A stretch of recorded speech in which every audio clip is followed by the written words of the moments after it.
Well, it's a good evening from wherever you're watching us from. You are just in time for the 9 p.m. wrap, live at our OBTV studios. I am your captain, Jesse Gitonga. Landing gear disengaged. Let's take off. Disclaimer for the Manchester United fans, this news might not be very pleasing. You can join in the coverage live through our social media platforms at OBTV Kenya, hashtag the 9 p.m. wrap, or you can reach out to me on my social media platforms at the Jesse Tosh. On to some breaking news. Former High Court Judge Joseph Mbalu Mutava has died at the age of 75. Mutava, who was the husband of Kibwezi East MP Jessica Mbalu, died Saturday after a sudden medical emergency. Family sources say he died while being rushed to Makindu for treatment. His body has since been transferred to Lee Funeral Home in Nairobi as the family makes funeral arrangements. Here is more on that story. Kibwezi East Member of Parliament Jessica Nduku Mbalu is mourning the death of her husband, former High Court Judge Joseph Mbalu Mutava. Mutava died on Saturday morning, August 22, 2026, after falling ill suddenly the previous night. Family sources say he had been in good health earlier in the day before his condition deteriorated. He was rushed from his rural home in Kidhasiu, Makueni County, to Makindu for medical attention, but died on the way or shortly after arriving, according to differing family and media accounts. The news has come as another major loss for the Mbalu family. In January of 2024, Jessica Mbalu and Mutava lost their son, Benedict Musyoka Mbalu, in a road accident in Nairobi. Mutava was a lawyer who joined the High Court bench in 2011 as part of the first group of judges appointed under the new constitutional order following the 2010 Constitution. His judicial career, however, ended following proceedings under Article 168 of the Constitution. His removal from office later became the subject of a Supreme Court case. Despite the controversy that marked the later years of his judicial career, political leaders have mourned him as a public servant who made a significant contribution to Kenya's judiciary. Wiper leader Kalonzo Musyoka described Mutava as a man who served the country with honor, integrity, and quiet distinction. President William Ruto has also sent his condolences to Jessica Mbalu and the wider family, describing the death as a painful loss to those who knew the former judge. As the Mbalu family comes to terms with the loss, the body of the former judge has been reportedly transferred to the Lee Funeral Home in Nairobi. Funeral arrangements begin. Reporting for OBTV, my name is Jesse Gitonga.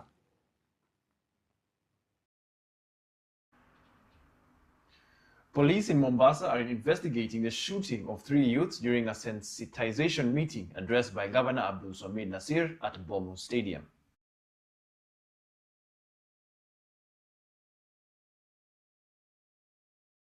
3 people were shot, several injured, and 3 vehicles damaged. The injured were taken to Coast Teaching and Referral Hospital, and police are investigating the shooting and disruption, while eyewitnesses claim the youths were peaceful and were attacked by security officers. Police have vowed to arrest anyone found responsible. Vijana kwa kuongea na mheshimiwa gavana. Walipokuwa wanamfikia wale mabodyguard wakawa wanawasukuma na walikuwa wametulia vizuri. Hata kuna huyu mwenzangu hapa huyu ilikuwa kabisa yuko mbele. Alipokuwa yuko mbele akawa hata kuongea na yule bodyguard akawa msukuma akatoa bunduki. Mimi ndo nimeona nikamzuia nikamwambia achana naye. Ilikuwa impate huyo kifondo nikaanguka naye nikamrusha kando. Yule bodyguard kwa ile hasira akapiga chini hivi akalengesha kwenye miguu. Hiyo kumaanisha nini? Hatutaki tuongee na kiongozi wetu ama? Lakini kwa kitendo cha leo gavana, wewe ni mheshimiwa wangu na ni gavana wangu, sijafurahi kabisa. Na bodyguard wako akayo kijua ameingia siasa kanikuta. I'm here waiting for him.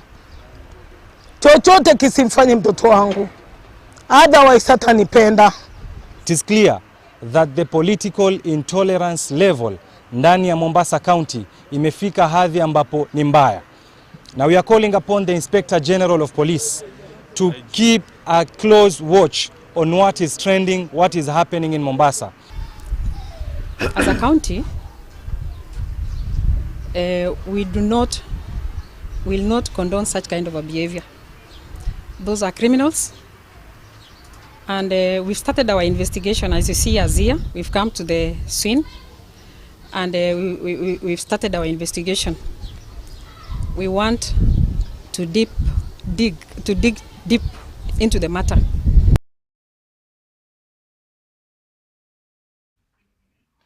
Women aspirants from Mount Kenya are demanding a safer and fairer political environment ahead of the 2027 general election.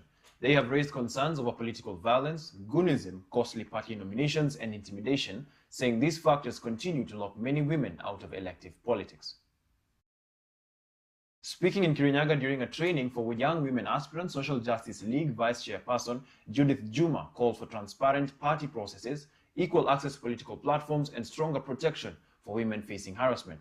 The aspirants also want lower nomination fees and campaigns to focus on policies and leadership rather than wealth or personal attacks. They have vowed to work together, reject political violence, and encourage more women to seek leadership.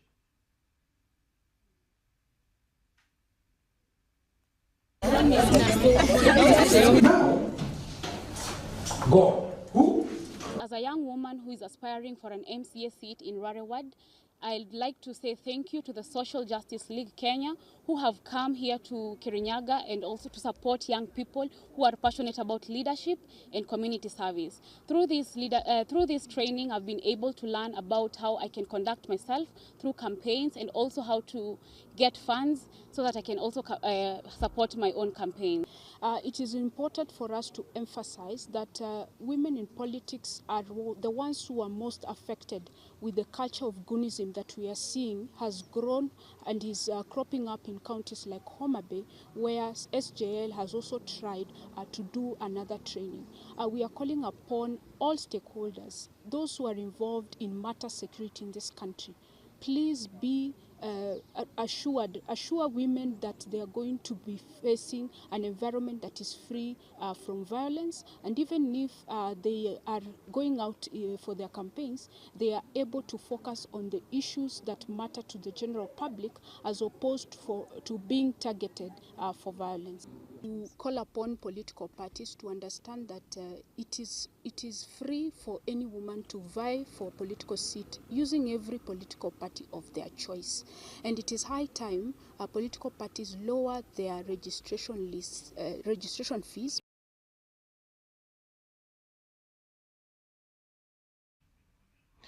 Garissa woman representative Udgun Siad is urging political actors to embrace tolerance and keep the 2027 election campaigns free from personal attacks, intimidation, and violence. Siad says aspirants should compete through their development records, ideas, and manifestos, leaving voters to make their choices without pressure. Speaking in Garissa town during an empowerment drive, Udgun insisted political differences should not break community bonds, stressing that elections are temporary while Kenyans remain united. Moreover, she also backed President William Ruto's re-election bid, saying Northern Kenya had benefited from his administration. Kuna leader mwenye ana oppose government of the day. Sisi wote tuko pamoja na tunasema Ruto ngapi? Tutam. Lakini siasa yetu ya chini chini, tutavurugana, tutamenyana, tupigane makofi na bado kila mtu apigania yake. Lakini ikikuja kwa rais tunasema nini? Rais tunasema nini?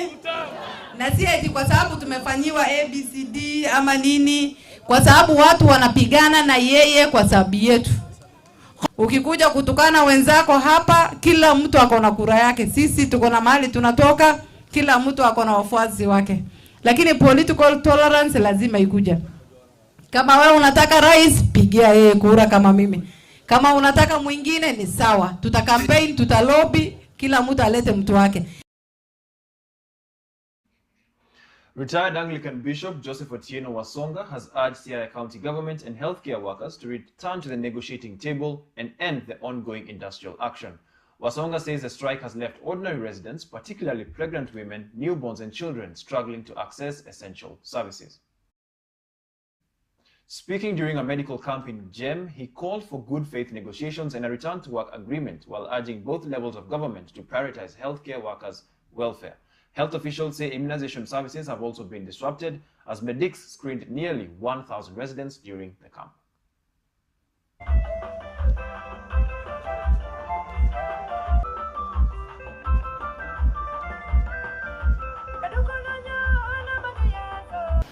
They have attended to over almost 1,000 patients, and through which you uncover some very serious distressing conditions which are very critical, and we are lucky that they have been caught in time. This is a church thing just to support the Department of Health in realizing their vision and mission of providing quality healthcare to their people. Right now, our healthcare force, the backbone of our healthcare force, that is the nursing fraternity, are on industrial action, and therefore most of our facilities around game, and especially the government facilities, are closed down, and our clients and our patients are not getting appropriate services. And we believe that health workers need to be cared for, they need to be supported, and so I think the best thing that the county government should do is to enter into dialogue with them, because I know they care for the community, and if they were listened to, they would not just continue with the strike. Well, that story gives me the time to take a short commercial break, but don't go far. We'll be back with more.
Welcome back to the broadcast.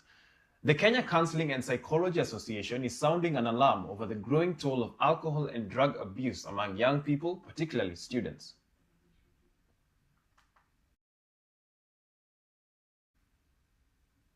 The association's National Secretary Edwin Kibe says addiction is contributing to school dropouts, strained relationships and family breakdowns. Speaking in Thika, Kibe, who is marking 16 years of sobriety, called for greater investment in prevention and rehabilitation.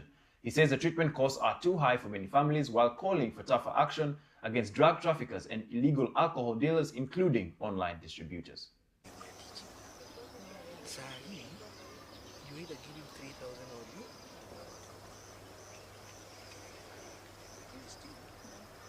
Pombe na madawa ya kulevya inaharibu akili na unakuwa dependent. Unakuwa lazima utumie. Unakuwa mgonjwa, unakuwa dependent. Hiyo ni ugonjwa. Na kuna vile unaweza kosa kutumia. Na wengi wetu hatujui ya kwamba hiyo ni kitu yenye iko kwa damu, kwa DNA yetu, genetic problem, na inakuwa ngumu saa zingine kutibu. Ningewaomba pia viongozi wetu, viongozi wa kutoka MCA kwenda juu mpaka MP mpaka women rep, tuwe na tuwe tuna kipengo fulani ya pesa ya kuwasaidia wale tunaohudumia. Wengi wao wameathirika. Hii kutibu ni jambo ambalo linagharamia pesa mingi sana. Lakini ningeomba serikali isikufe moyo, izidi. Na sisi wenye ni wa jamii tuwasaidie na ile tunaita community policing, tujulisha hawa askari wetu, tuwake pamoja as a team ili tuweze kumaliza hii shida. The government has resolved the 30-year Cheluget land dispute in Narok South, paving the way for thousands of families to receive title deeds. They handed over the title to the government and withdrawn eviction cases over the 5,800-acre property. Land's Principal Secretary Nixon Korir says the government will now complete the survey and titling process. Senate Majority Leader Aaron Cheriot also confirmed the purchase of the 6,000-acre Angata Barikoi land and said verification of mouse quarters has been completed. The government says the developments will help end decades-long land disputes.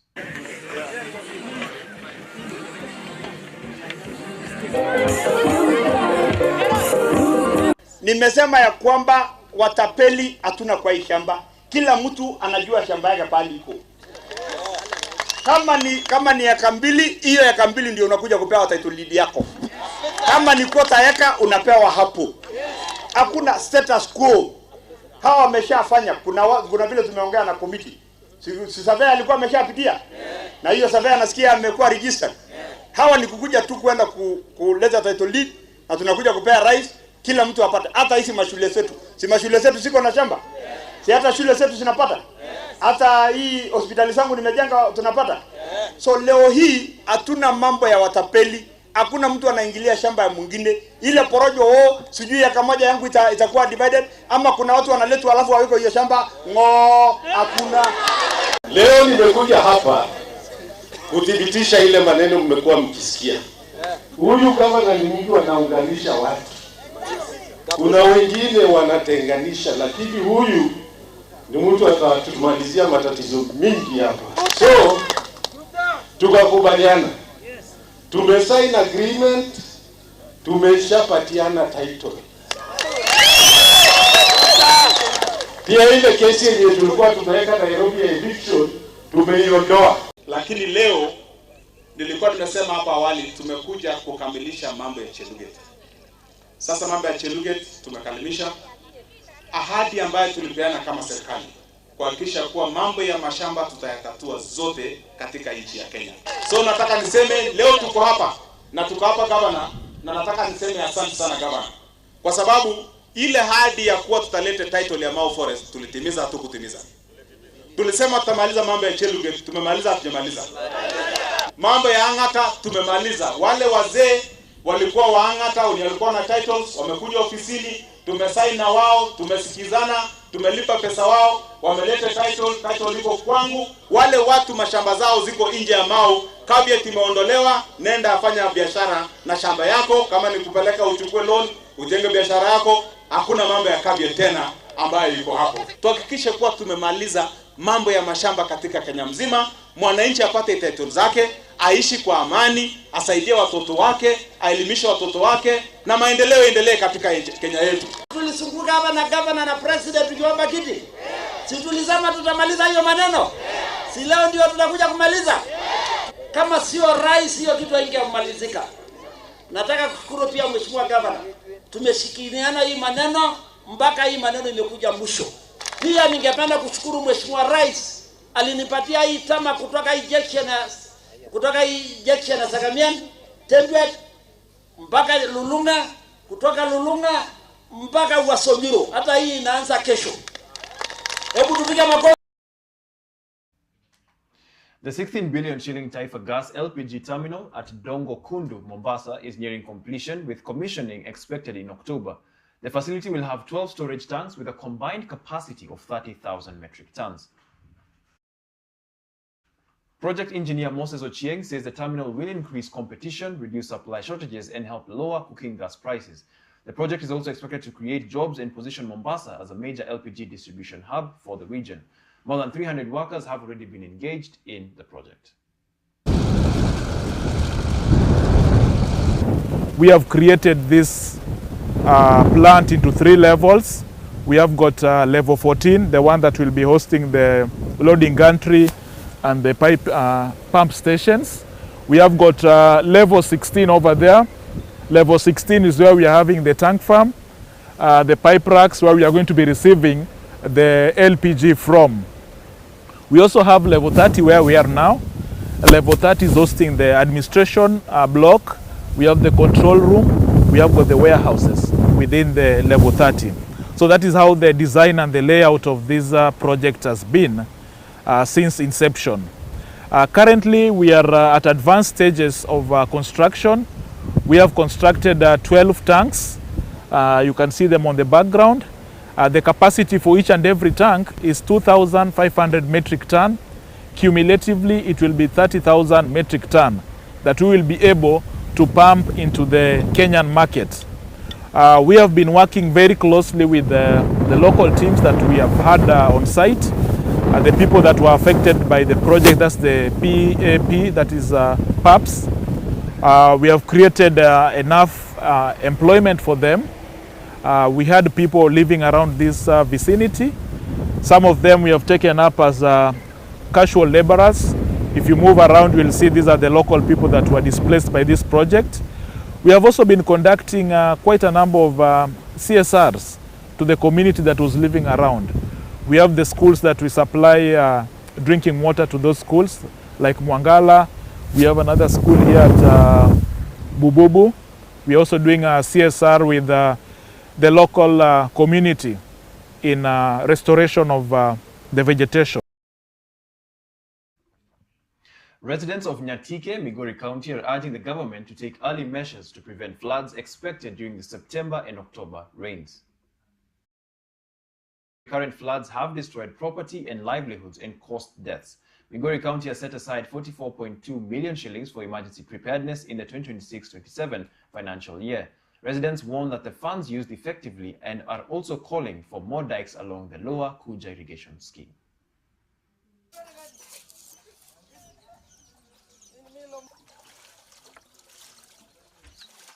Diliana na tukaelewana ya kwamba wakati huu hatutaki kuona mambo ya eti mvua imeonyesha kupita kiasi na watu wetu wanapata madhara. Sana sana hii eneo tumekuja, watu wanafanya ukulima na wahusika ili waweze kufanya na kuintervene mapema ili wafanye mambo yao kiusawa ili tusipate shida na madhara ya maji kulingana na ile El Nino ilitangazwa inakuja.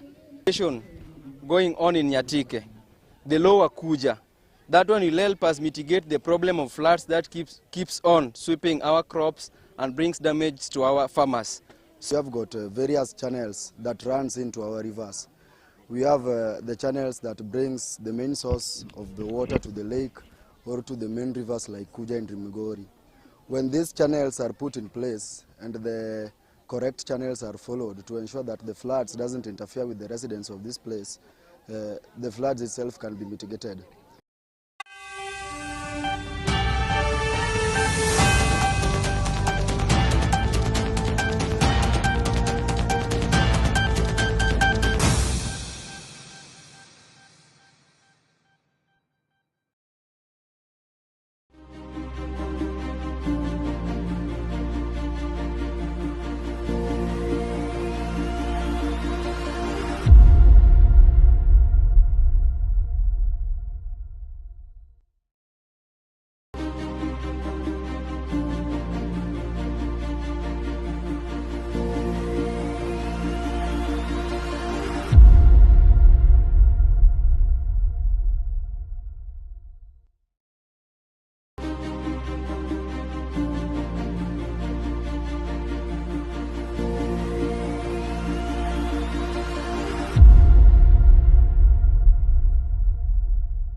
Welcome back. Time for some sports. Manchester United, buckle up.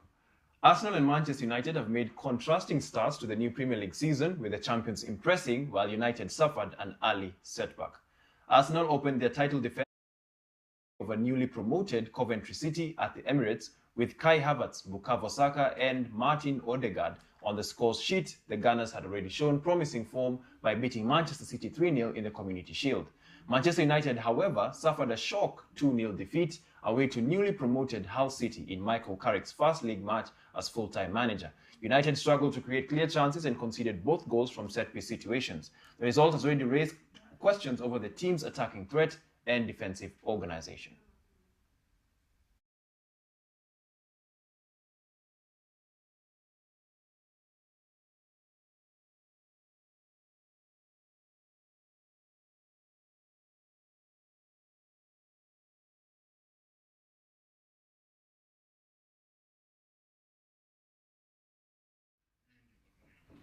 Well, we have arrived at our destination. Hope you enjoyed the flight. I have been your one and only Captain Jesse Gitonga. Thank you for tuning in. Have a good night. Oh, and don't forget, and now